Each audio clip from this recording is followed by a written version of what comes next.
in light of all that has been used against me in the media. They've created this fantasy monster image, and it's been going on for the last 12 years. And I've ever had no comment, and I had no need to talk to the media for the simple reason that they were looking for sensationalism and they were looking for the monster. When you say fantasy monster image, what are you referring to by that? Well, the idea that I'm a homosexual thrill and all that garbage, and John Wayne Gacy era um empresário amável e muito respeitado. As pessoas o viam como um homem gentil e generoso, que gostava de dar festas, era bastante acolhedor e fazia amizade facilmente. Ele se vestia de palhaço para divertir as crianças dos hospitais e ajudava alguns jovens a ganhar dinheiro. Dificilmente alguém poderia imaginar que, na verdade, ele gostava de agredir e abusar de adolescentes, muito menos que teria ceifado a vida de 33 pessoas entre os anos de 1972 e 1978.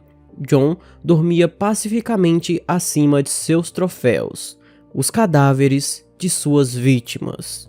E é por isso que no vídeo de hoje eu vou contar pra vocês a história completa de John Wayne Gacy, um dos piores criminosos em série da história dos Estados Unidos. Então, se você se interessa por esse tipo de conteúdo, eu só peço que deixe um like e se inscreva aí no canal. E se quiser, me siga no meu Instagram, que é esse aqui que aparece na tela. Por isso, dados os recados, vamos pro caso.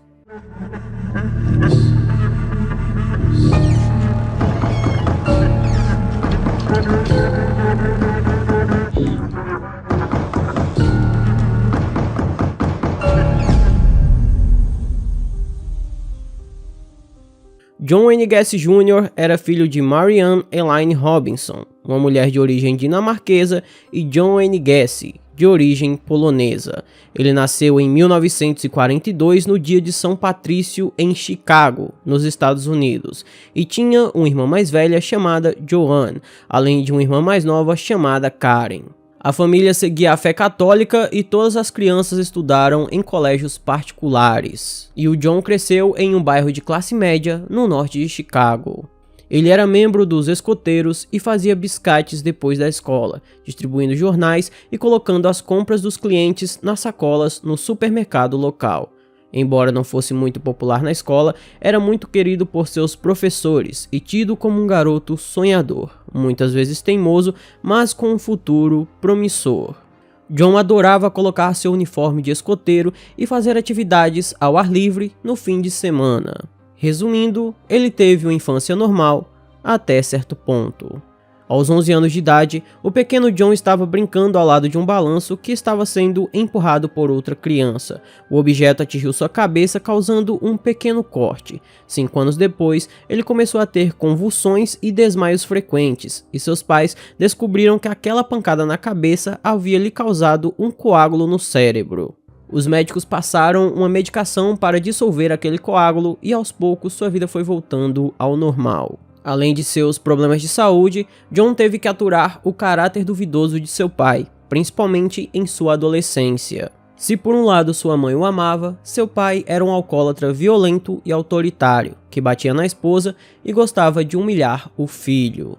Ele batia em John às vezes, mas preferia insultar o garoto, o chamando de idiota e viadinho, quando estava irritado com alguma coisa, e quando a mãe partia em defesa do filho, seu pai o chamava de molenga e filhinho da mamãe. O que quer que John fizesse nunca era bom o suficiente para o pai, que o chamava de afeminado por não ter um porte atlético, e ele culpava sua esposa por ter mimado demais o filho.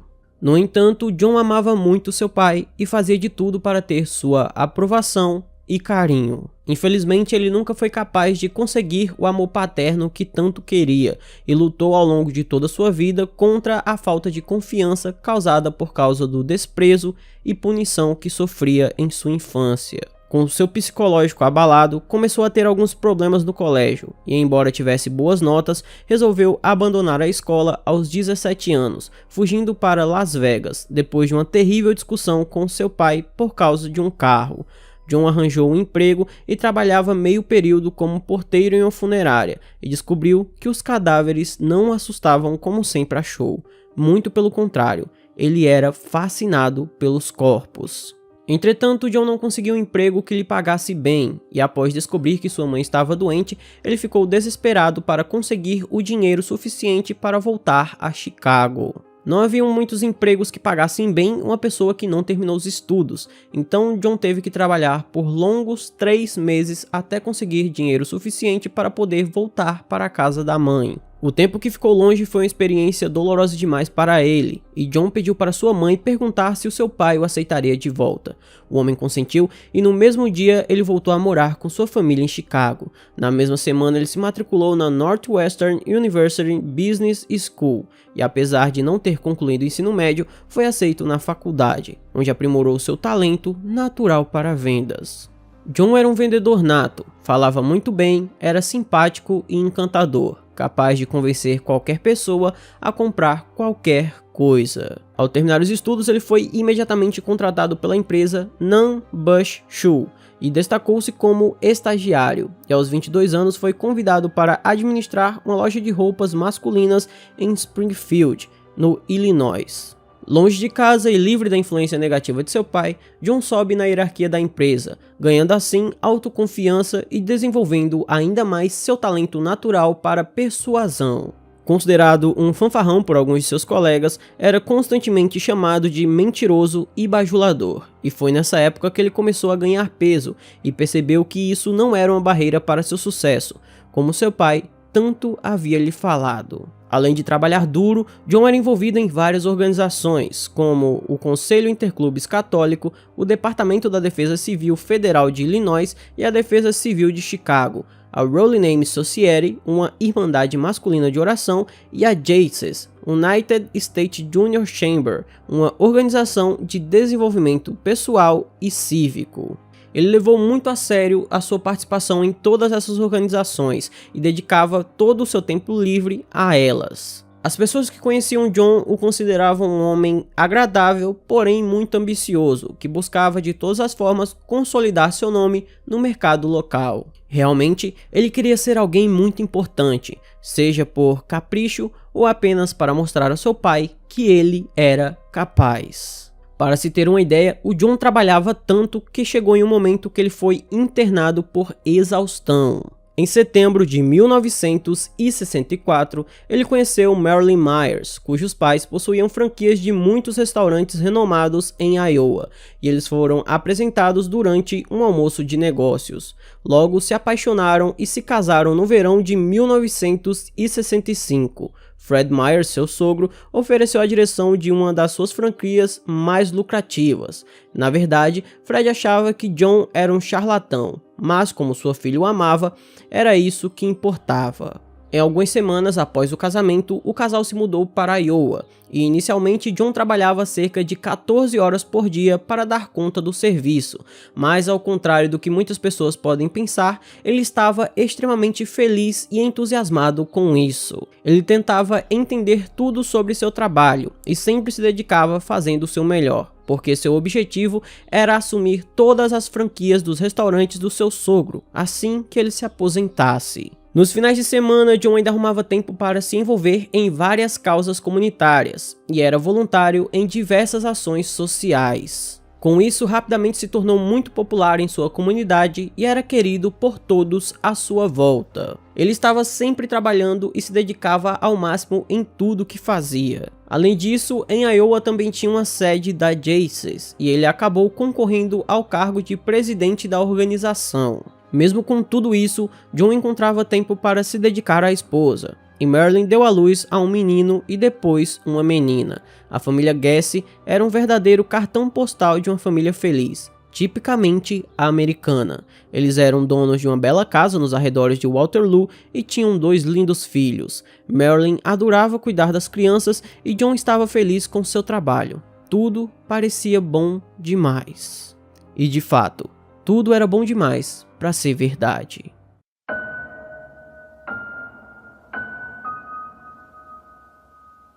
Existia apenas uma coisa no marido que incomodava Marilyn.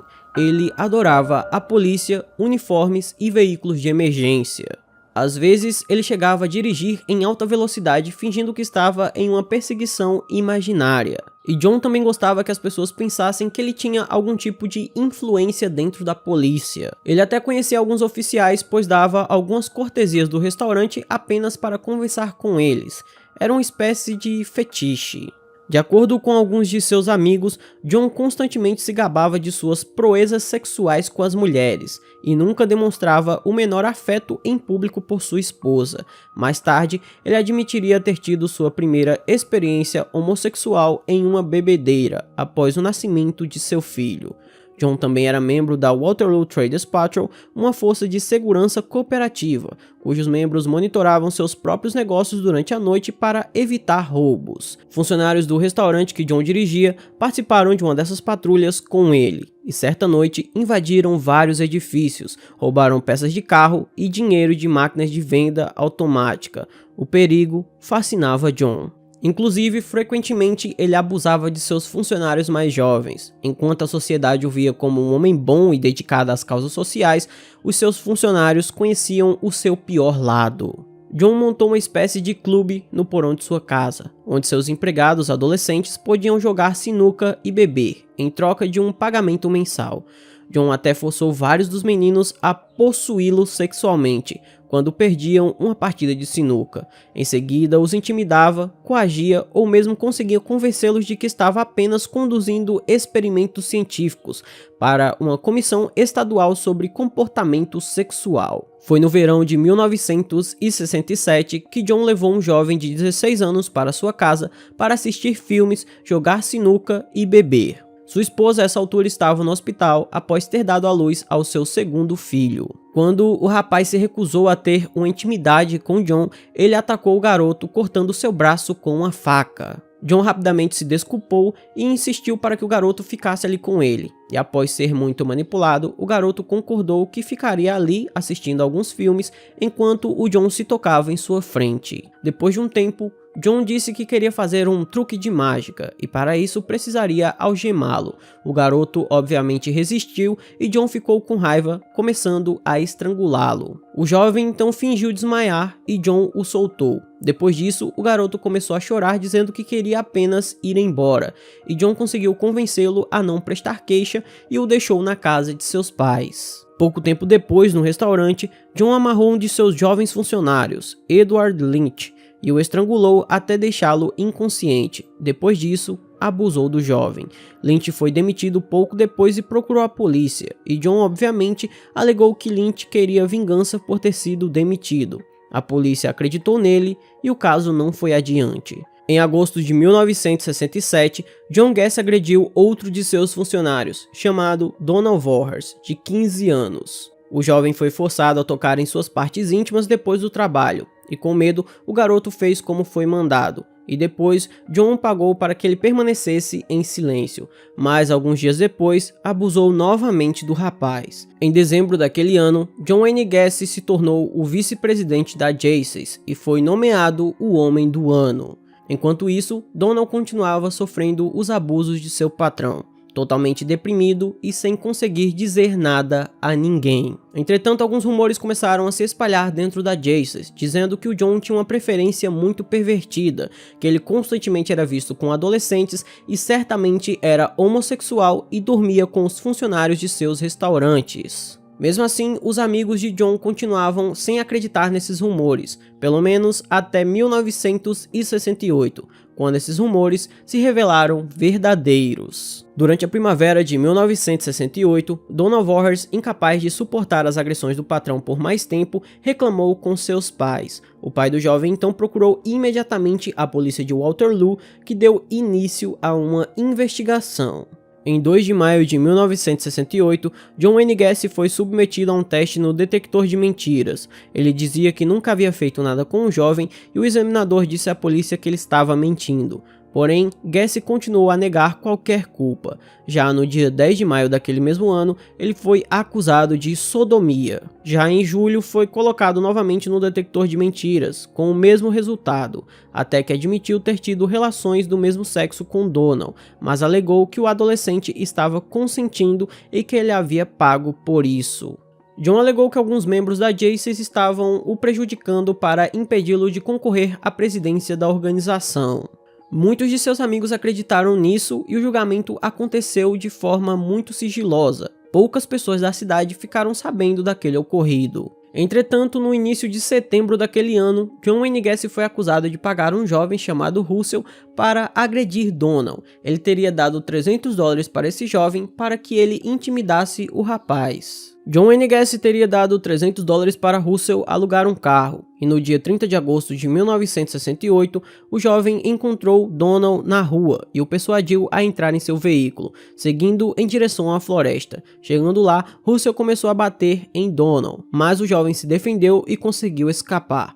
Ele imediatamente procurou a polícia e Russell foi preso no mesmo dia. Já na delegacia, Russell explicou que John o contratou para dar um susto em Donald. O juiz então ordenou que John Wayne Gacy realizasse uma avaliação psiquiátrica em várias instituições diferentes, para que assim pudesse determinar se o homem era mentalmente capaz de acompanhar seu julgamento. E os psiquiatras determinaram que ele era mentalmente capaz. No entanto, os psiquiatras o consideravam um sociopata, que não seria curado por nenhum tratamento conhecido. Além disso, um dos médicos escreveu em seu relatório o seguinte: Gacy manipula a verdade ao seu favor, e assim ele não parece ser um homem mau. Ele só pode admitir ações socialmente inaceitáveis quando confrontado diretamente. É um mentiroso que tenta se livrar de qualquer delito e tem muita inteligência, podendo assim influenciar qualquer pessoa, usando principalmente o seu status econômico para isso. O aspecto mais notável dos resultados é a sua negação completa de qualquer responsabilidade nos atos que ele cometeu. Gacy pode forjar um álibi facilmente e para qualquer coisa. Ele usa o meio ao seu favor e se apresenta como vítima das circunstâncias. Ele tenta parecer simpático em meio a um ambiente hostil e faz tudo sem pensar nas consequências. Tem pouco julgamento. Por não ter mais como fugir, John Wayne Gacy resolveu admitir que havia abusado de Donald e pago Russell para silenciá-lo. Então, no dia 7 de novembro de 1968, John Wayne Gacy foi condenado a 10 anos de prisão na prisão estadual de Iowa, que era a pena máxima para esse crime na época. Sua esposa, assustada com tudo o que estava acontecendo, pediu o divórcio. Aos 26 anos, o seu pequeno mundo feliz que John havia construído lentamente ao seu redor estava desmoronando sem que ele pudesse fazer nada.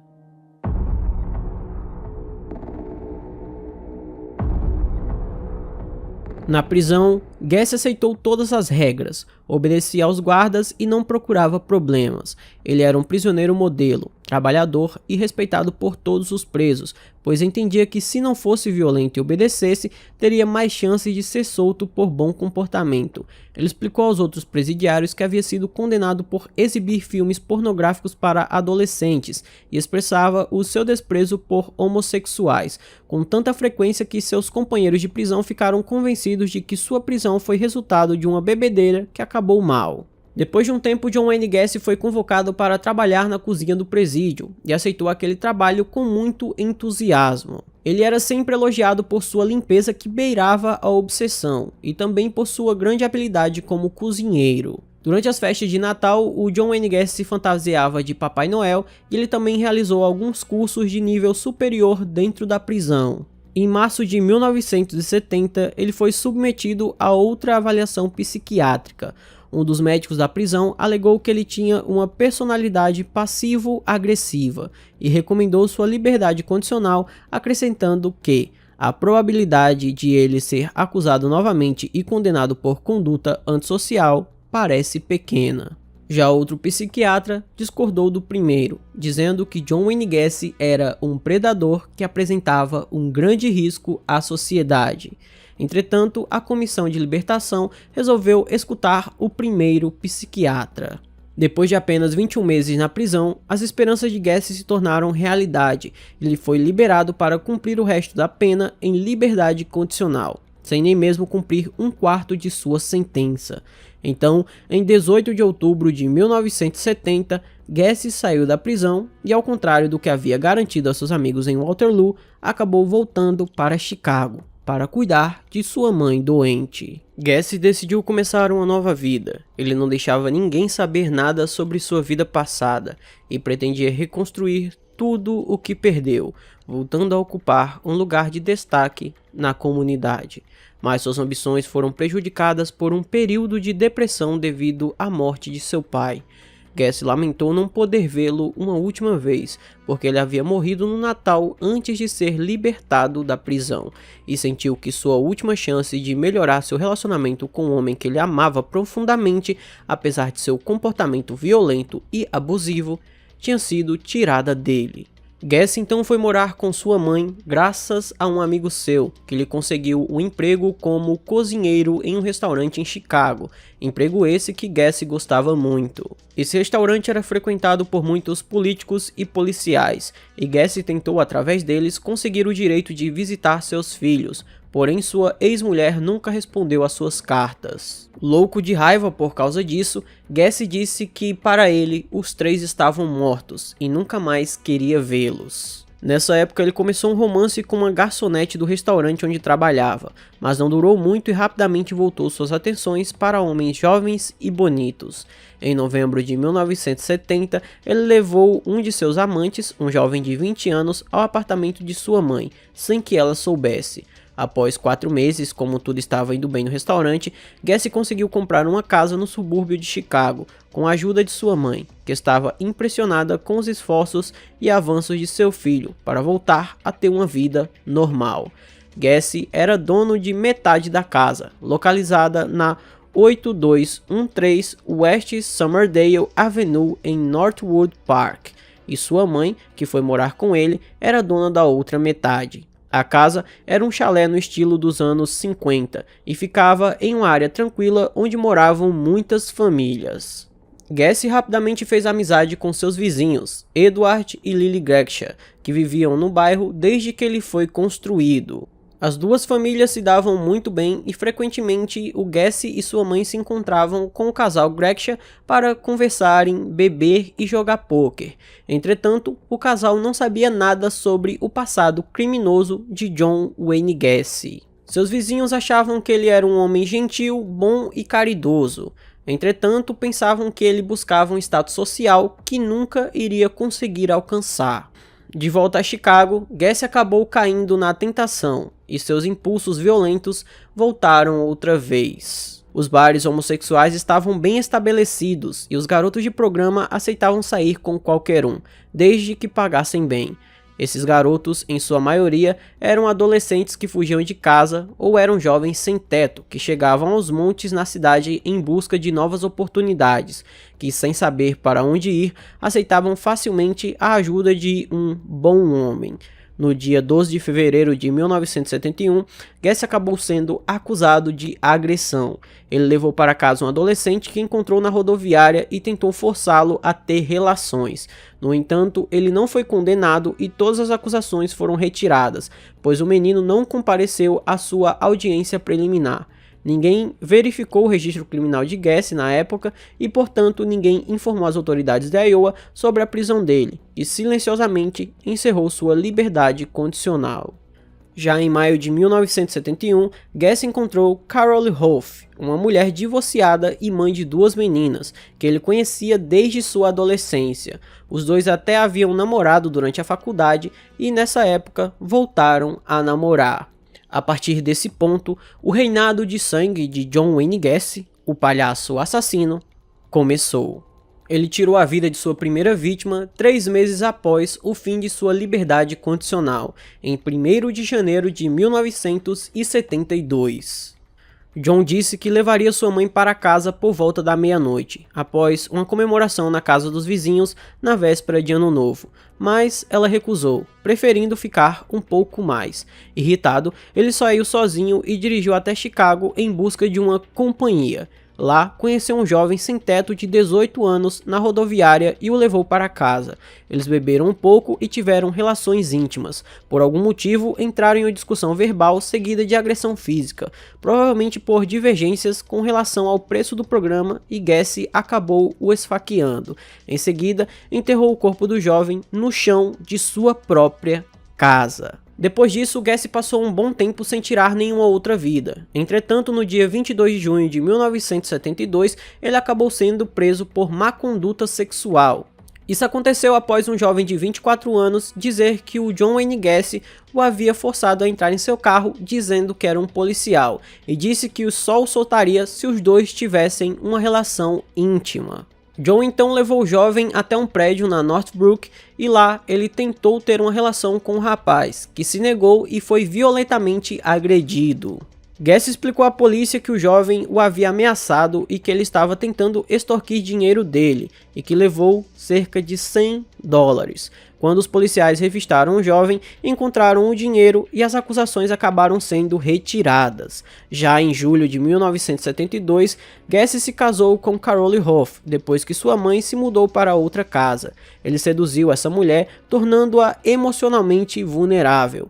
Ela era recém-divorciada e imediatamente se apaixonou por ele. Carole foi atraída por seu charme, educação e generosidade, pensando que ele seria o homem perfeito para cuidar de suas filhas. Então, se entregou completamente. Ela sabia que Gacy tinha passado vários meses na prisão, mas ele não lhe contou o verdadeiro motivo, e ela estava convencida de que havia mudado completamente sua vida, e rapidamente se mudou com as filhas para a casa de Gacy. Mas isso não o impedia de continuar as suas perversões. Quando sua esposa estava fora, Gacy continuava atraindo jovens garotos para sua casa. O casal tinha uma boa relação com os vizinhos e frequentemente os convidavam para festas e churrascos. Aparentemente, John Wayne Gacy e sua esposa eram um casal muito feliz.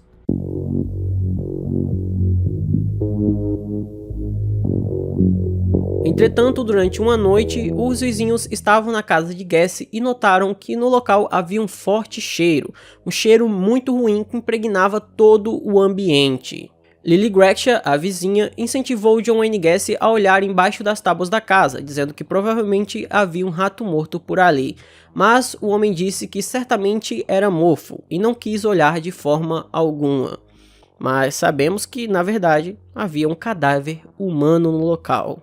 Embora muitos amigos, familiares e vizinhos reclamassem do cheiro estranho que vinha da casa, as visitas continuavam, e Gacy até organizou 2 grandes churrascos, convidando todas as pessoas que conhecia. Um desses encontros reuniu mais de 300 convidados. Ele gostava de festas temáticas, onde as pessoas vinham disfarçadas de cowboys e personagens de filme, e gostava também de se sentir importante, ouvindo as pessoas falando sobre como suas festas eram legais, e como ele era uma ótima pessoa.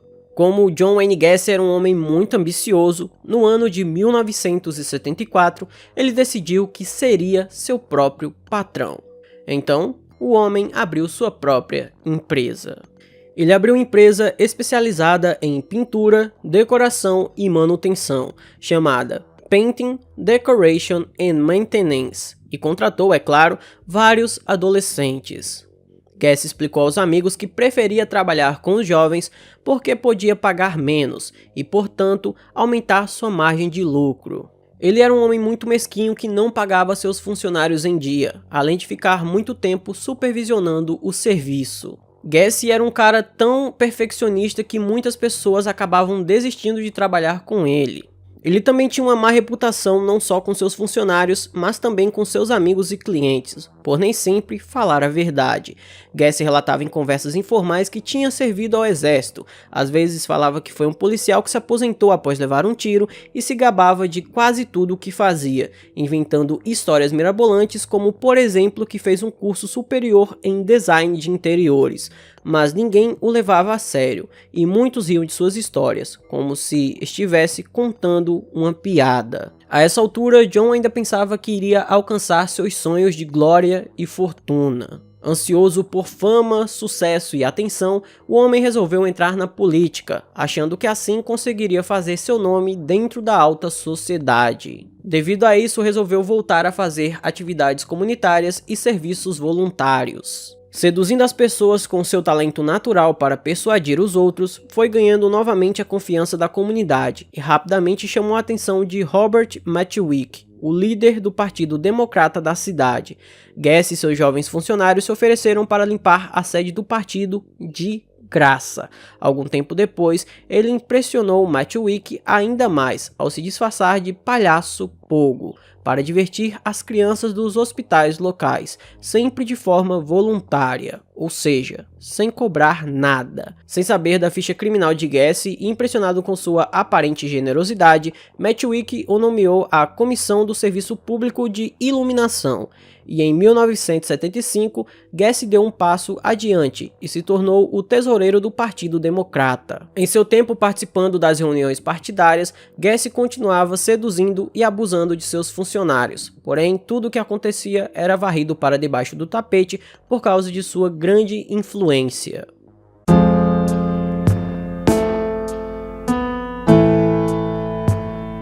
Johnny Butkowitz, de 16 anos, gostava muito de carros, principalmente do seu Dodge 1968, do qual ele tinha muito orgulho. Ele gostava muito de passear pela cidade acelerando ao máximo o seu potente motor, porém, esse era um hobby muito caro para um jovem de sua idade, então ele precisava de um emprego. Então Johnny foi contratado por Gacy principalmente para repintar casas. O relacionamento dos dois era ótimo até que Gacy deu-lhe um calote, dizendo que não pagaria 2 semanas de serviço que estava devendo ao jovem. Gacy sempre fazia isso para guardar o dinheiro para ele mesmo. Devido a isso, no início de 1976, irritado com a desonestidade de seu chefe, Johnny foi para a casa de Gacy com 2 de seus amigos para forçá-lo a pagar o que devia. Gacy se recusou e uma discussão fervorosa teve início. Johnny o ameaçou dizendo que o denunciaria às autoridades locais, pois ele não pagava seus impostos. Gacy então falou que era o jovem que lhe devia $300 pela decoração no apartamento de seu pai. O jovem percebeu que não conseguiria nada e então foi embora junto com seus amigos. Johnny deixou os colegas em casa e foi em direção à sua residência. Já naquela noite, Gacy resolveu sair para procurar um parceiro sexual. Então viu Johnny estacionado e foi até o jovem pedir desculpas pela confusão de mais cedo. Ele chamou o jovem para ir até sua casa para que pudessem discutir aquela questão de mais cedo com mais tranquilidade. E assim chegaram à solução. Ao chegarem no local, ofereceu um drink ao jovem e disse que iria lhe mostrar o truque da algema do palhaço Pogo. Gacy então mandou o jovem algemá-lo e o homem rapidamente conseguiu se soltar. Depois disso, ele convenceu Johnny a se deixar ser algemado para mostrar-lhe como esse truque de mágica funcionava, mas o adolescente não conseguia se soltar. Gacy gritou que só tiraria as algemas se ele se ajoelhasse, implorasse o seu perdão e nunca mais pedisse dinheiro novamente. Aterrorizado e em lágrimas, Johnny prometeu que faria aquilo. Mas Gacy o violou e em seguida o sufocou até tirar sua vida. Em seguida, ele dormiu por algumas horas e no dia seguinte cavou um buraco em sua garagem, arrastou o corpo do adolescente para lá e o enterrou, cobrindo o buraco com cimento. A polícia de Chicago chegou a ser notificada do desaparecimento de Johnny e, com as informações recolhidas com os amigos do garoto, eles foram até a casa de Gacy para saber se ele tinha visto o rapaz. E como não encontraram nada suspeito no local, eles foram embora e pensaram que provavelmente o Johnny havia fugido, como muitos jovens na época faziam. A atração de Gacy por homens jovens e principalmente sua vontade de causar dor nos outros se tornava cada vez mais aparente para as pessoas, principalmente para sua esposa. Seu casamento estava se deteriorando rapidamente, o casal não tinha mais relações íntimas e o humor de Gacy havia se tornado imprevisível. Ele mudava de alguém amável e feliz para uma pessoa triste e raivosa em poucos minutos. As discussões dentro de casa se intensificaram e Gacy costumava quebrar móveis e jogar objetos no chão, em seus momentos de raiva descontrolada. Para piorar tudo, ele tinha insônia e essa falta de sono só agravava seus problemas. Gacy raramente ficava em casa à noite e, quando estava, passava todo o seu tempo na garagem, com adolescentes. Carole começou a encontrar revistas que continham homens e garotos nus, e ela sabia que pertenciam ao seu marido. Gacy então resolveu abrir o jogo de vez e disse à sua esposa que preferia garotos, e quando ela lhe perguntou de onde vinham aquelas roupas de adolescentes que tinham em sua casa, ele disse que era melhor ela não se meter nisso. Então os dois acabaram se divorciando em 2 de março de 1976. Sozinho novamente, Gacy finalmente se sentia confortável para levar seus amantes para casa quando quisesse. E vários adolescentes testemunharam que ele saía pelas ruas procurando jovens garotos de programa ou sem teto, e os levava para casa dizendo que iria lhes oferecer um emprego. Chegando no local para essa tal entrevista de emprego, ele acabava perguntando se os garotos conheciam o truque da algema. No dia 6 de abril de 1976, Gacy fez sua terceira vítima. Ele trouxe para casa um jovem chamado Darrell Samson, de 16 anos, a quem havia prometido um emprego. Gacy então abusou do rapaz, o sufocou e depois o enterrou no espaço subterrâneo sob sua casa. Pouco depois ele levou para casa um garoto de programa, de quem também abusou, mas ao invés de tirar sua vida, ele resolveu deixá-lo vivo, porém o ameaçou caso contasse algo a alguém. Ganhando cada vez mais confiança em seus atos, ele tirou a vida de 2 outros adolescentes no mesmo dia, em 14 de maio de 1976. Os jovens eram Randall Refet e Samuel Stapleton, ambos de 14 anos. Os 2 garotos foram enterrados na mesma sepultura, embaixo da casa de Gacy. No dia 22 de maio de 1976, Gacy convidou Mike Rossi, de 16 anos, para ir à sua casa beber e fumar maconha. Ele foi muito solidário com o adolescente e a noite correu bem, mas na manhã seguinte, Gacy mostrou o seu truque da algema e abusou do garoto, mas deixou ele ir embora. Estranhamente, Mike não denunciou Gacy e depois voltou a visitá-lo. Gacy então lhe ofereceu um emprego e os dois começaram uma espécie de relacionamento muito bizarro. Em pouco tempo, Mike foi morar com Gacy e no futuro acabaria se tornando seu cúmplice, mesmo que nenhuma evidência real disso tenha aparecido. Já em junho de 1976, Michael Bonin, de 17 anos, um jovem trabalhador que fazia vários bicos em carpintaria e marcenaria, havia terminado de reformar uma velha jukebox, mas a caminho da cidade, quando foi ajudar um amigo com um trabalho, ele desapareceu. Esse amigo era John Wayne Gacy, que havia convidado o jovem para tomar alguns drinks em sua casa.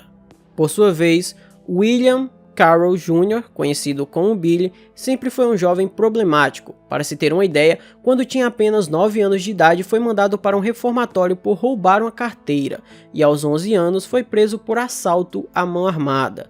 Billy era um menino mau, que passava a maior parte de seu tempo nas ruas de Chicago. Aos 16 anos, ele estava organizando alguns encontros entre adolescentes e adultos, e ganhando uma boa comissão por isso. Às vezes ele também se prostituía para sobreviver, e em 10 de junho de 1976 foi até a casa de Gacy, onde foi violentado, agredido e sufocado até perder a vida. Sua última morada foi o assoalho da casa de Gacy. 2 meses depois, no dia 6 de agosto de 1976, Rick Johnson, de 17 anos, desapareceu voltando de um show com amigos. Ele se afastou dos amigos e teve que voltar para casa sozinho. Gacy tinha ouvido falar desse show e foi até lá com o propósito de encontrar um adolescente para levar para casa. E ao ser abordado, Rick ficou muito feliz por encontrar alguém para levá-lo de volta aos seus pais. Porém, na casa de Gacy ele teve o mesmo destino das outras vítimas, sendo enterrado sob a lavanderia. Pouco depois, Gacy convidou um de seus funcionários, David Crum, de 19 anos, para morar com ele. Como Mike Rossi já morava lá, David imaginou que seu chefe só queria ser legal, fornecendo moradia para seus funcionários. Ele só ficou na casa durante 2 meses e mais tarde falou que durante a noite Gacy costumava atacá-lo. Certa vez, no dia 11 de agosto, quando comemoravam seu aniversário, o Gacy resolveu mostrar o truque da algema para o rapaz também. Ele obviamente não conseguia se soltar e era constantemente jogado no chão e arrastado pela algema. O jovem era forte e alto e também já tinha passado um bom tempo no exército, então mesmo que estivesse com as mãos algemadas para trás, ele conseguiu se levantar e acertar uma cabeçada que nocauteou Gacy. Depois disso, ele conseguiu pegar as chaves da algema e se trancou no quarto. Gacy então pediu desculpas para ele, dizendo que só estava bêbado, mas o rapaz foi embora e nunca mais voltou. Outra vítima de Gacy foi Gregory Godzik, de 17 anos. Ele amava seu emprego na empresa de John. O dinheiro que ganhava o permitiu reformar seu carro. O jovem estava muito orgulhoso disso, apesar de ter gastado muito dinheiro naquela reforma. No dia 11 de dezembro de 1976, Gregory visitou Gacy, depois de levar sua namorada para casa. Ele ajudou Mike e Gacy a cavar um enorme buraco no quintal da casa e depois Gacy explicou que queria colocar canos para evacuar a umidade que causava aquele cheiro horrível. Estranhamente, ele ordenou que cavassem apenas um lugar muito particular, seguindo alguns fios que haviam sido esticados. Gregory concordou em tomar alguns drinks com Gacy e não demorou muito para aparecer de novo o velho truque das algemas. Dessa vez, ele amarrou uma corda no pescoço do rapaz que era esticada sempre que ele mexia as mãos. Quando não conseguia se soltar, ele pediu ajuda e Gacy apenas riu. Ele deu um tapa em seu empregado e o chamou de idiota. E quanto mais Gregory tentava desamarrar as mãos, mais a corda apertava seu pescoço. Gacy abusou do rapaz durante várias horas, afrouxando e apertando a corda, e quando finalmente ele ficou inconsciente, Gacy o sufocou até perder a vida, e após isso enterrou o jovem no buraco que ele mesmo havia cavado. Em seguida, Gacy pegou o carro do garoto, que ele havia se esforçado muito para reformar, e deixou em uma loja de animais, aberto e com a chave na ignição. Depois disso, voltou para casa. E quando a mãe de Gregory resolveu denunciar o desaparecimento do filho à polícia, ele foi tratado como todas as outras vítimas de Gacy, como se o rapaz tivesse apenas fugido por conta própria. Entretanto, um amigo de Gregory acabou encontrando seu carro abandonado e disse à família do jovem. A mãe do Gregory foi até a delegacia e disse que seu filho nunca faria aquilo com seu veículo, porque o carro era o bem mais precioso dele. A polícia então questionou Gacy sobre o acontecimento e ele disse que não sabia de nada. Com isso, ele continuaria tranquilamente fazendo mais vítimas. No dia 20 de janeiro de 1977, John Cizik, de 19 anos, também desapareceu. Naquela noite estava chovendo muito e Gacy havia saído para dar um passeio na Washington Square Park, que era frequentada à noite por homossexuais e prostitutas. John ficou muito feliz em se proteger da chuva dentro do carro de Gacy. Os dois foram até a casa de Gacy, onde tiveram relações íntimas, e na hora de pagar, o homem se recusou a dar os $20 que havia prometido ao jovem. Uma discussão se iniciou, mas os ânimos se acalmaram rapidamente, e os dois começaram a beber. Na hora que estavam bebendo, outra vez, John Wayne Gacy convenceu o jovem a participar de seu truque da algema, essa maneira que ele usava com todas as suas outras vítimas. Assim como foi com as outras vítimas, John também teve a vida ceifada e seu corpo foi enterrado embaixo da casa. Porém, não parou por aí, porque o Gacy sabia que o carro do John estava na casa de um amigo dele. Então, junto com Mike, eles invadiram essa casa, roubaram a televisão e também o carro. Alguns meses depois, o Mike acabou até sendo preso nesse mesmo carro porque ele abasteceu um posto de gasolina e saiu sem pagar. Mike então disse aos policiais que o homem com quem ele morava poderia resolver aquela situação. Então, Gacy rapidamente explicou a situação para os policiais, dizendo que John Cizik havia vendido aquele carro para o Mike porque precisava urgentemente do dinheiro para ir embora da cidade. E a polícia nem sequer se deu ao trabalho de verificar os documentos do carro, que haviam sido grosseiramente falsificados. Só você bater o olho já dava para ver que era falso. Então, no dia 15 de março de 1977, John Prestige, de 22 anos, acabou saindo para dar uma volta, já que estava entediado.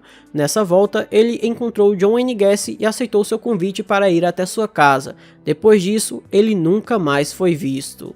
E em abril de 1977, Mike Rossi acabou deixando a casa de John Wayne Gacy.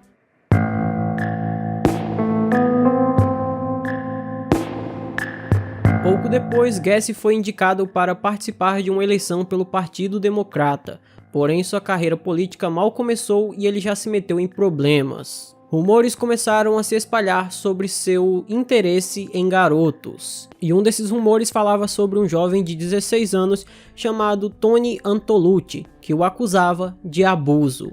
Segundo o jovem, Gacy o teria chamado até sua casa para lhe mostrar o truque da algema, e enquanto ele estava preso, o homem o observava com um olhar sádico. Porém, Tony conseguiu se libertar das algemas e prendeu Gacy em uma cadeira. Depois, fugiu da casa. Já no dia 5 de julho de 1977, Matthew Bowman, de 19 anos, conheceu Gacy do lado de fora de uma estação de trem em Chicago. Gacy o abordou, o chamando para se divertir um pouco. Ele levou o jovem para sua casa, o drogou, abusou dele e depois ceifou sua vida, o enterrando embaixo de sua residência. Já no dia 15 de setembro de 1977, Robert Gilroy, de 18 anos, que adorava acampar, cavalgar e fazer caminhadas na natureza, deveria pegar um ônibus com alguns amigos para um passeio a cavalo em um rancho, mas seus amigos esperaram em vão, pois ele nunca apareceu, já que no meio do caminho, Gacy lhe ofereceu uma carona, e na esperança de chegar no rancho mais rápido, o jovem aceitou. Porém, Gacy o levou para sua casa, abusou e depois ceifou sua vida. O pai de Robert, um sargento da polícia de Chicago, começou a procurar pelo filho logo quando ficou sabendo de seu desaparecimento, mas infelizmente o homem nunca mais conseguiu encontrá-lo. No dia 25 de setembro de 1977, John Mowery, de 19 anos, estava voltando para casa depois de visitar sua mãe. Estava chovendo forte e Gacy havia acabado de sair com a intenção de oferecer carona para qualquer jovem que encontrasse. John estava tentando se proteger da chuva quando Gacy o abordou. O jovem não hesitou por um momento, pois Gacy era conhecido da vizinhança e um membro ativo da comunidade. Mas, como sempre, ele levou o jovem para casa sob um falso pretexto, o amarrou, abusou e depois tirou sua vida, colocando seu corpo embaixo da casa junto com várias outras de suas vítimas. E como já havia feito inúmeras vezes até aquele momento, no dia 17 de outubro de 1977, Gacy ofereceu carona a um rapaz chamado Russell Nelson, de 21 anos de idade. Assim como as outras vítimas, seu destino foi o mesmo: ter sua vida ceifada e seu corpo jogado embaixo da residência de John Wayne Gacy. A noiva de Russell, junto com sua família, começaram a procurá-lo no dia seguinte ao seu desaparecimento. Vários cartazes com sua foto foram espalhados por todos os locais da cidade, assim como os vários outros adolescentes que estavam desaparecidos. Porém, como foi feito nos outros casos, a polícia disse que ele apenas tinha ido embora por conta própria. Como a polícia de certa forma acabava sendo um cúmplice de John Wayne Gacy, ele continuava a fazer suas vítimas.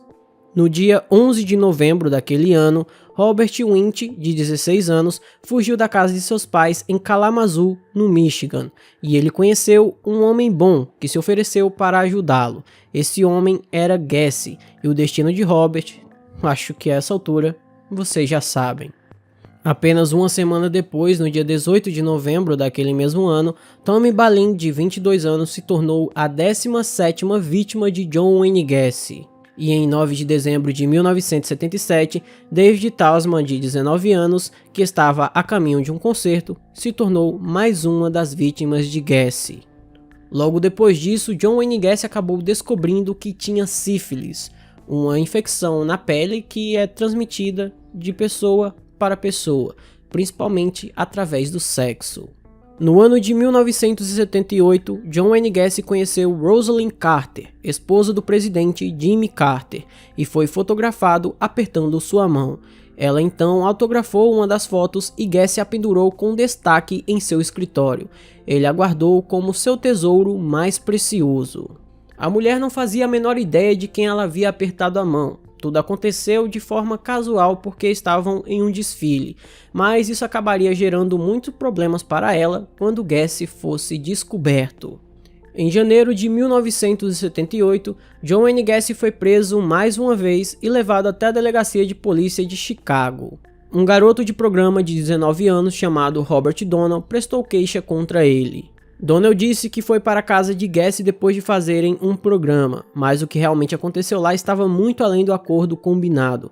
Gacy o algemou e passou a noite o sufocando, a ponto de fazê-lo perder a consciência várias vezes. Esses abusos também foram realizados com correntes e Gacy teria urinado nele. Depois o sufocou em uma banheira até que ele desmaiasse e chegou a jogar roleta russa com o jovem. Esse horror teria durado por cerca de 8 horas, mas por algum motivo, Gacy resolveu não tirar a vida do jovem. Aparentemente ele estava cansado de fazer aquilo e simplesmente o jogou no meio da rua, sem que o jovem conseguisse nem mesmo ficar em pé. Gacy explicou que os dois tinham tido uma relação consensual e o jovem estava tentando chantageá-lo, afinal de contas, ele era um empresário respeitável. A polícia de Chicago acreditou nele e resolveram não formalizar a denúncia. Depois de perceber mais uma vez que a polícia estava ao seu lado, John Wayne Gacy continuou tirando mais vidas. Sua próxima vítima foi um rapaz de 20 anos chamado Billy Kindred, que estava prestes a se casar. No dia 16 de fevereiro, ele teria passado o dia inteiro com sua noiva planejando a cerimônia de casamento. E à noite, ele conheceu Gacy e aceitou entrar em seu carro. Depois disso, nunca mais foi visto com vida. No dia 22 de maio de 1978, Jeffrey Ringel, que havia acabado de brigar com sua namorada, queria fazer uma viagem para Newtown, um bairro popular de Chicago, para limpar sua mente. Enquanto caminhava, um carro preto parou na frente dele. Um homem gordo se inclinou para fora da janela e elogiou seu bronzeado. Eles conversaram um pouco, e Gacy perguntou a Ringel se ele queria fumar um baseado enquanto andavam pela cidade. Ringel entrou no carro e aceitou o baseado que seu novo amigo havia lhe oferecido. Poucos minutos depois, enquanto conversavam, o homem pulou sobre Ringel e jogou um pano embebido em clorofórmio no rosto do jovem. Ele rapidamente perdeu a consciência e só abriu os olhos brevemente, um pouco depois, enquanto o carro rodava pelas ruas. Jeffrey não conseguia descobrir para onde estava indo ou o que estava acontecendo com ele.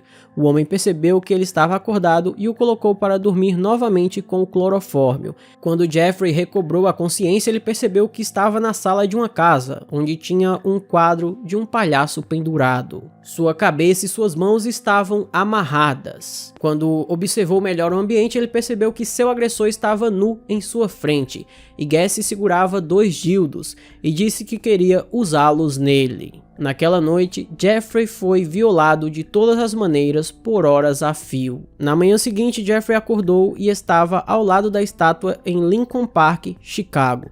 Seu corpo doía e ele ficou surpreso por ainda estar vivo.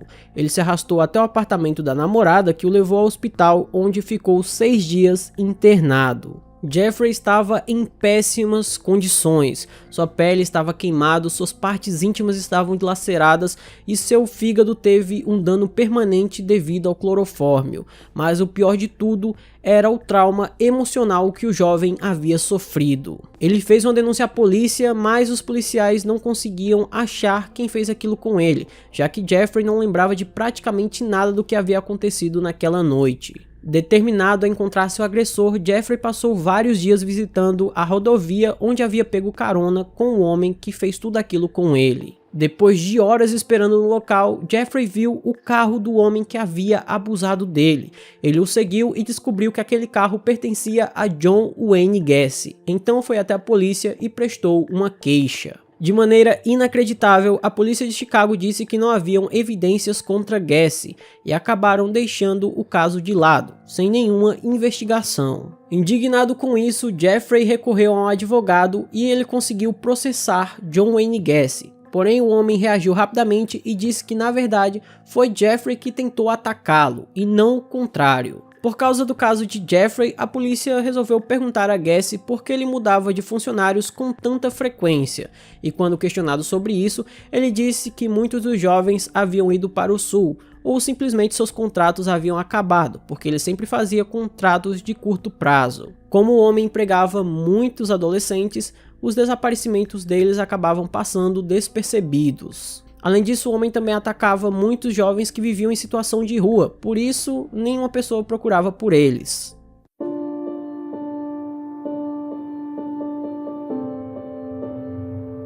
Enquanto o homem tirava a vida de suas vítimas e as enterrava embaixo de sua casa, seus crimes ficavam encobertos. Porém, depois de um tempo, ele teve que mudar esse modus operandi e foi aí que as coisas começaram a desandar. No dia 14 de junho de 1978, um jovem chamado Timothy seguiu John Wayne Gacy até sua casa para fumar maconha.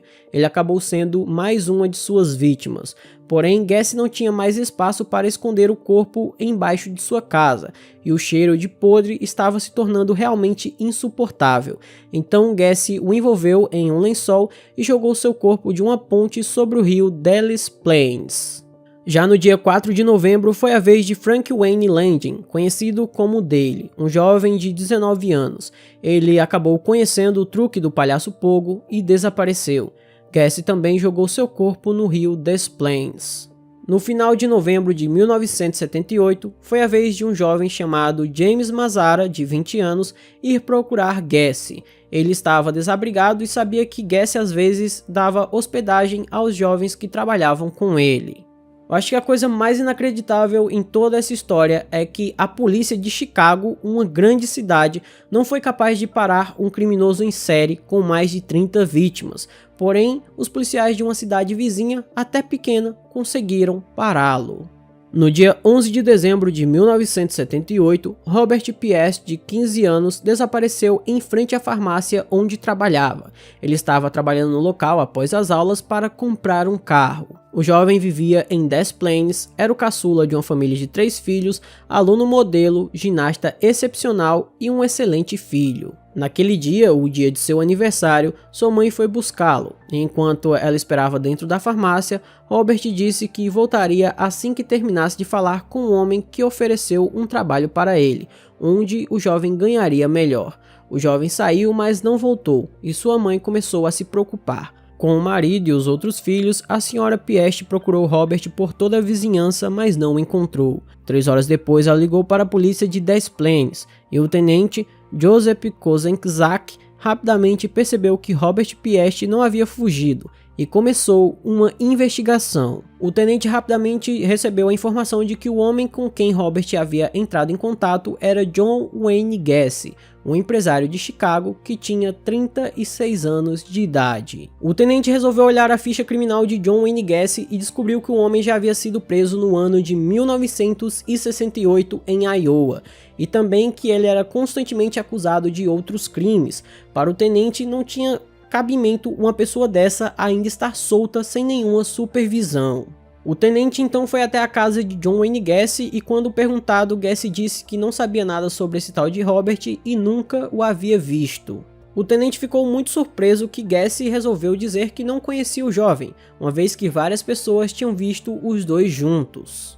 Ele então pediu para que Gacy o seguisse até a delegacia, onde seria realizado um interrogatório. Por sua vez, Gacy respondeu que não podia sair de casa naquele momento, uma vez que um parente muito próximo havia falecido e ele teria que fazer vários telefonemas, mas ele se comprometeu a ir até a delegacia assim que terminasse de fazer as ligações. O tenente saiu de sua casa por volta do meio-dia e por volta das 15 horas e 30 minutos, John Wayne Gacy apareceu na delegacia, coberto de lama. O homem se desculpou dizendo que seu carro tinha atolado e ficou bastante surpreso quando percebeu que o tenente não estava no local, mas disse que ele voltaria no dia seguinte para dar seu depoimento. No dia 13 de dezembro de 1978, John Wayne Gacy foi à delegacia e, durante a entrevista com o tenente, negou conhecer Robert Piest. Quando a polícia explicou que testemunhas haviam visto ele com o adolescente, Gacy simplesmente respondeu o seguinte: "Ah, sim, aquele Robert. Bem, pensei que fosse outro. É um nome bem comum." Gacy não estava nem um pouco nervoso e colaborou bastante com a polícia respondendo todas as perguntas. Porém, a sua prepotência o fez falar mais do que o necessário. Gacy se gabava de ser um empresário de sucesso, membro do Partido Democrata e que se disfarçava de palhaço para alegrar crianças em hospitais. Numa tentativa de intimidar os oficiais, ele disse que tinha amigos em posições importantes, inclusive na própria polícia. O experiente tenente apenas ouvia o homem falando e fazia suas anotações, sem acreditar em uma só palavra de Gacy. Em seguida, ele solicitou um mandado de busca na casa do homem, onde pensou que encontraria Robert ainda vivo. Ao chegar na casa, o local estava muito limpo e arrumado, e o quintal estava cheio de plantas. Além disso, tinham várias fotos de palhaços que haviam sido pintadas pelo próprio Gacy. Os investigadores logo acreditavam ter encontrado o culpado do crime, pois o tapete de John Wayne Gacy estava manchado com algo que parecia ser sangue. O inspetor então fez um inventário de todos os itens incriminadores encontrados na casa. Uma caixa de joias contendo 2 carteiras de motorista, vários anéis de formatura do ensino médio, um deles com as iniciais JAS, uma pequena caixa de maconha e papel para enrolar, vários filmes eróticos heterossexuais, medicamentos incluindo Valium e nitrito de amilina, usados como afrodisíaco intravenoso, um canivete, um pedaço de cobertor manchado com o que parecia ser sangue, um caderno com diversos endereços, livros com contos heterossexuais, um par de algemas, uma longa tábua de madeira com 2 orifícios nas pontas, uma espécie de pelourinho, uma pistola italiana de calibre 6mm, crachás da polícia, um grande consolo de borracha, que estava escondido no sótão, uma seringa hipodérmica e um pequeno frasco de clorofórmio, roupas muito pequenas para Gacy, cordas de nylon e um recibo para a revelação de um filme fotográfico. A namorada de Robert Piest disse que aquele recibo pertencia ao jovem e que ela mesma havia lhe dado no dia de seu desaparecimento. Então os policiais conseguiram constatar que o jovem realmente foi até a casa de Gacy. 3 veículos pertencentes a Gacy também foram apreendidos, incluindo uma picape Chevrolet 1978, com o nome de sua empresa na porta, um Oldsmobile preto 1979 e uma van com o nome de sua empresa. Os peritos então voltaram até a delegacia para exigir que fosse feita uma análise nas provas. Os investigadores explicaram a Gacy sobre o que haviam aprendido em sua casa. Ele ficou furioso e imediatamente ligou para seu advogado, mas a polícia ainda não tinha nada sério o suficiente para acusá-lo de assassinato e tiveram que libertá-lo. O tenente, no entanto, decidiu colocar Gacy sob vigilância dia e noite. Alguns dos amigos de Gacy foram levados até a delegacia para falar sobre o homem, e eles alegaram que haviam sido informados por ele que a polícia estava tentando o acusar de um crime que não havia cometido. Os amigos de John Wayne Gacy não podiam acreditar que ele seria capaz de tirar a vida de alguém.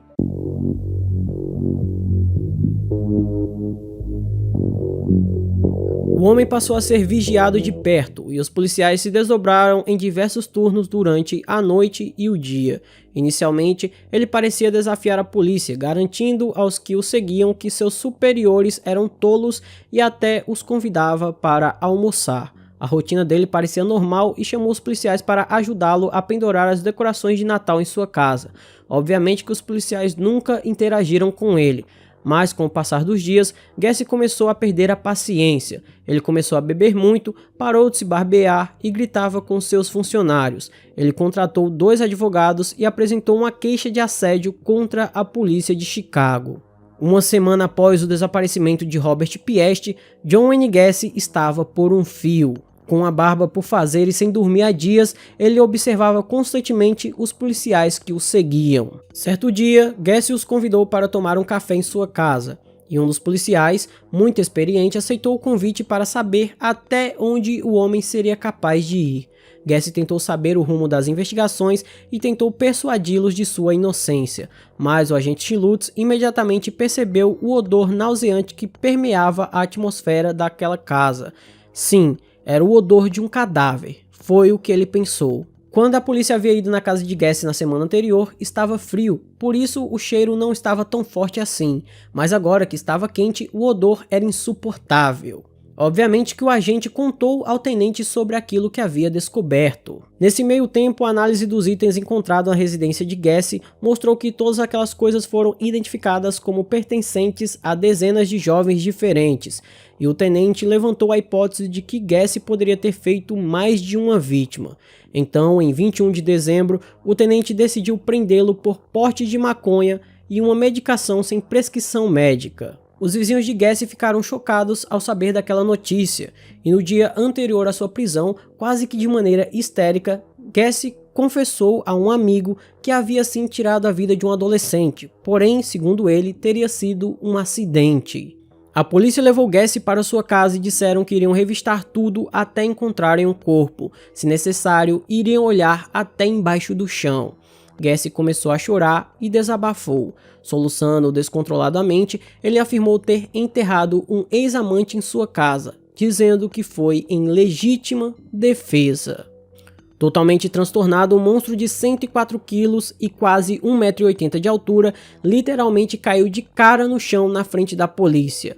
Antes de ser socorrido, ele se recompôs e voltou a chorar sem parar. A polícia não acreditou nele e começaram a remover o carpete manchado da sala e notaram um alçapão na parte de trás de um armário. Eles a abriram e descobriram uma poça de água escura com um cheiro insuportável que a princípio acreditavam vir do esgoto. Um dos policiais viu um plug elétrico e conectou a uma tomada próxima. Então, uma bomba elétrica começou a funcionar no porão e 15 minutos depois, a poça de água escura havia sumido e o técnico da polícia desceu para aquele local cheio de lama. O cheiro de podre era nauseante. Ele pegou uma pá e cavou a lama. Em seguida, viu alguns vermes se movendo na superfície, percebendo que a substância escura não era terra úmida, mas sim gordura humana e um material produzido pela decomposição da carne. O técnico procurou por um momento e rapidamente descobriu o osso de um braço, depois um pé. Em estado de choque, o técnico da polícia gritou: "Meu Deus, esse local está cheio de crianças!"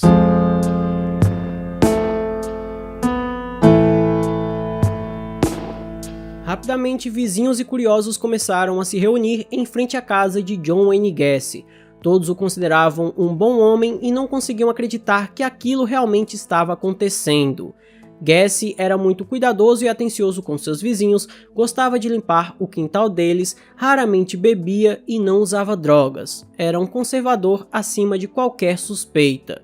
Entretanto, à medida que os investigadores cavavam, eles acabavam descobrindo que, na verdade, John Wayne Gacy era um dos piores criminosos em série da história dos Estados Unidos. O médico legista do condado de Cook, Dr. Robert Stein, foi chamado para ajudar os investigadores. Ele pediu que colocassem macacões e máscaras e tomassem banho com desinfetante após o trabalho. O médico organizou as escavações demarcando os lotes por seção, como em um sítio arqueológico. Ele sabia que a escavação de um corpo decomposto deveria ser realizada com muito cuidado, a fim de preservar sua integridade. Durante os dias e noites, eles cavaram sem parar. Enquanto isso, John Wayne Gacy era interrogado na delegacia de Des Plaines. Diante das evidências, o homem finalmente confessou que havia tirado a vida de pelo menos 30 adolescentes ao longo de 7 anos e que teria enterrado a maioria dos corpos sob a sua casa. Mas ele explicou que na verdade não havia cometido nenhum dos crimes. O verdadeiro culpado de tudo era um alter ego chamado Jack Hanley, ou Bad Jack, que odiava os gays. Foi descoberto depois que esse Jack Hanley era o nome de um policial com quem Gacy às vezes conversava em um bar em Chicago. Mas como ele havia dito que o Bad Jack odiava gays, não conseguia explicar por que tirou a vida de Robert, uma vez que ele não era gay. Gacy disse que levou o rapaz para sua casa apenas para discutirem um possível emprego, e deu a entender que Robert se ofereceu para ele, então Gacy o convenceu a brincarem com suas algemas. De acordo com Gacy, a partir desse momento Bad Jack assumiu o controle de sua mente e de suas ações, e ele só se lembrava vagamente dos eventos. Ao cair daquela noite, ele envolveu o corpo do garoto em um cobertor e o jogou da ponte, mas o corpo não caiu na água e ele teve que descer e se embrear na lama para terminar o serviço que havia começado. Por esse motivo, ele havia aparecido na delegacia coberto de lama.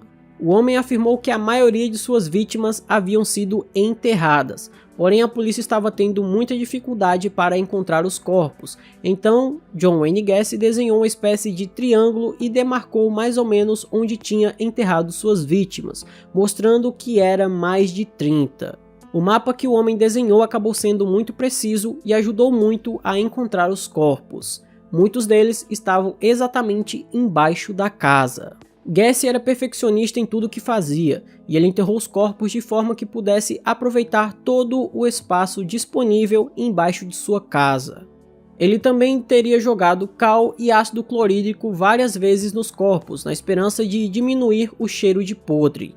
No primeiro dia de buscas, a polícia encontrou apenas 2 corpos. Um era de John Butkovich, enterrado na garagem, e o outro era de John Prestige, que foi enterrado embaixo da casa e embrulhado em plástico.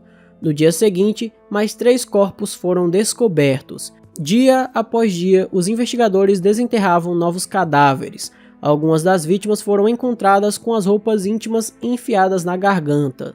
Outros corpos foram enterrados muito próximos um dos outros, e seu estado de decomposição era tão parecido que a polícia acreditava que eles tiveram a vida ceifada no mesmo dia. A essa altura, toda a mídia nacional estava acampada em frente à casa de Gacy, acompanhando tudo o que acontecia dentro daquela casa dia e noite. Todos os olhos estavam voltados para aquela residência do terror. Os vizinhos de Gacy foram perseguidos tanto pela mídia quanto por uma parte da população, que não entendia que eles não viram nada, que não suspeitaram de nada e que não sabiam de nada. Ninguém poderia imaginar que o simpático empresário que se disfarçava de palhaço para as crianças era na verdade um monstro abominável. Em novembro, o corpo de Frank Lan Jingjin foi recuperado do rio Des Plaines. A carteira de motorista desse jovem havia sido encontrada na casa de John Wayne Gacy, então a polícia concluiu que o homem também foi responsável por esse crime. Em 28 de dezembro de 1978, a polícia anunciou ter encontrado 26 corpos embaixo da casa de Gacy e um em sua garagem. Além disso, também encontraram no dia 28 o corpo de James Mazzara no rio Des Plaines, e ele estava com a cueca na garganta. Em fevereiro de 1979, a polícia continuava a escavar a residência. Eles levaram mais tempo do que esperavam para concluir aquela escavação, porque durante o inverno o solo congelou completamente. Os oficiais também pensaram que poderiam encontrar alguns corpos em outros locais da residência, então uma equipe da construção civil foi chamada até o local para demolir o concreto, e encontraram o corpo de um jovem enterrado no concreto. Esse corpo ainda estava muito bem preservado e tinha uma aliança na mão direita. Na semana seguinte, mais um corpo foi descoberto no rio Illinois. Até essa altura já eram 31 vítimas. Essa vítima foi reconhecida graças a uma tatuagem que tinha no braço. Ele era Tim Lee, mais conhecido como Timothy. Pouco depois disso, o último corpo foi retirado debaixo da sala de jogos de John Wayne Gacy. Depois de retirarem todos os corpos, a casa foi demolida até virar pó. Robert Piest não estava entre os corpos encontrados na casa de Gacy, e ainda não se sabia o que havia acontecido com ele, mas seu corpo foi encontrado no rio Illinois em abril de 1979, em um local de difícil acesso. A necrópsia determinou que ele havia perdido a vida por asfixia e que haviam toalhas de papel em sua garganta. Sua família imediatamente apresentou acusações contra Gacy por ter tirado a vida do rapaz, mas também contra o Conselho de Liberdade Condicional de Iowa e o Departamento de Prisão, por terem libertado aquele criminoso muito cedo. E também denunciaram a polícia de Chicago por negligência. Já a polícia de Des Plaines foi elogiada por sua eficiência e dedicação. Infelizmente, entre os vários corpos que estavam na casa de Gacy, 9 das vítimas nunca puderam ser identificadas. Certamente eram jovens que estavam em situação de rua. Quando foi preso, Gacy foi transferido para a cadeia do condado de Cook. Em seguida, psiquiatras o examinaram no hospital de Cermak em Chicago para determinar se ele era ou não são. Desde o início, Gacy alegou ser vítima de seu alter ego maligno, chamado Bad Jack. Foi Jack que cometeu os crimes, não eu. Era isso que Gacy dizia. Gacy afirmou que cometeu a maioria dos crimes em legítima defesa ou sob o efeito de drogas. Alguns dos casos, segundo ele, foram provocados por imprudência. O homem disse que alguns adolescentes pediram que ele os enforcasse enquanto praticavam sexo, e isso acabou acontecendo. Os advogados de defesa, considerando que a maioria dessas explicações poderiam gerar antipatia do júri, decidiram alegar loucura. Se Gacy fosse declarado louco, ele poderia escapar da pena de morte e ser libertado alguns anos depois, mas a sua loucura foi muito difícil de provar em tribunal. No dia 6 de fevereiro de 1980, o julgamento de John Wayne Gacy começou no Tribunal do Condado de Cook, em Chicago. Gacy ficou indignado com o fato de seus próprios advogados serem incapazes de inventar uma história que pudesse levá-lo à absolvição. Como os exames psiquiátricos haviam revelado, Gacy não sentia remorso por seus crimes. Para cada um deles, ele sempre teve uma boa desculpa para se justificar. A promotoria pediu para que amigos e familiares das vítimas entrassem para depor. e ao vê-los, Gacy parecia irritado. Depois, sorria e acenava. Durante as semanas seguintes, amigos e vizinhos de Gacy também foram chamados para testemunhar, assim como policiais envolvidos na investigação e psicólogos que garantiram que Gacy não era louco.